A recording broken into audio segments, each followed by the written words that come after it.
Dito malalaman nyo kung anong problema sa washer nyo, kung mayroong hindi gumagana na cycle. Dito nyo malalaman. Ngayon ito ang gagawin nyo kung Samsung washer kayo. At ito yung model number, front load. Ito ang gawin nyo. Turn on. And lagay nyo sa normal. Then 45. Then delay N. Hanapin nyo pa rin yung 17H. 17H.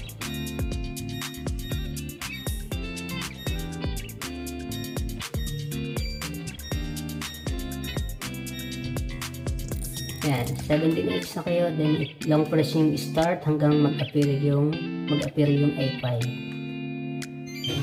Yan, tulad po, huwag mong bibitawan hanggat wala yung A5. Antayin yung lumabas yung A5.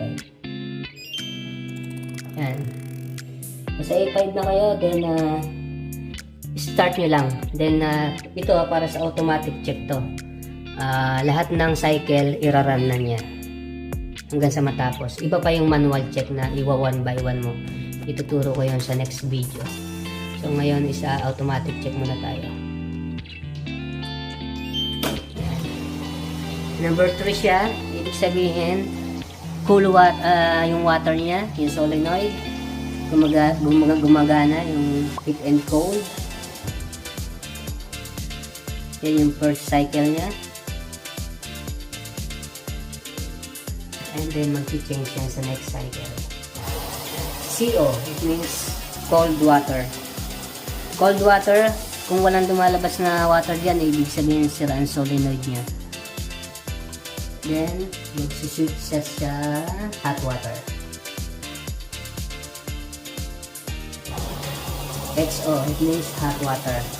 May lumalabas yung tubig, so it means good yung solenoid nyo. Gumagana, may hot water kayo. Kung wala, malamang sarado din yung valve nyo. At ito yung washing cycle niya, number 6. Mag-wash na siya. Automatic to, kaya lahat i-read niya. Kung may isang code ka dyan na hindi gumagana, yun ang error code ng washing niya. Sabihin, yun ang sira.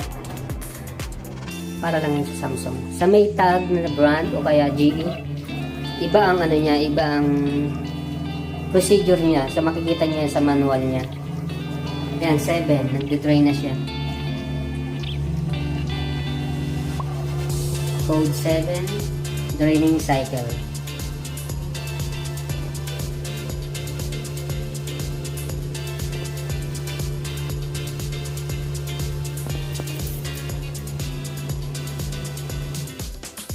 Then number 8, spin. I think spin to.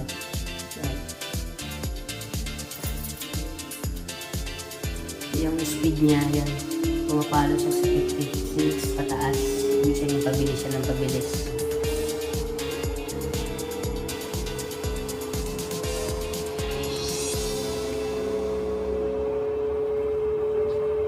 Kumala siya ng 100.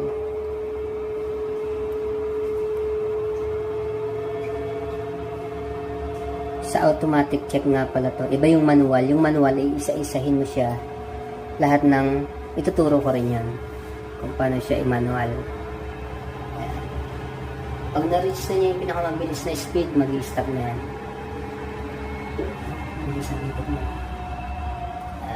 Okay na.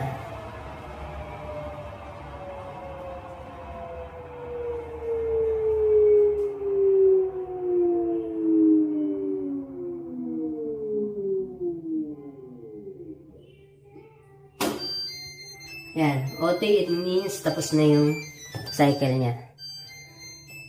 Pwede niyo siyang i-off. Alright.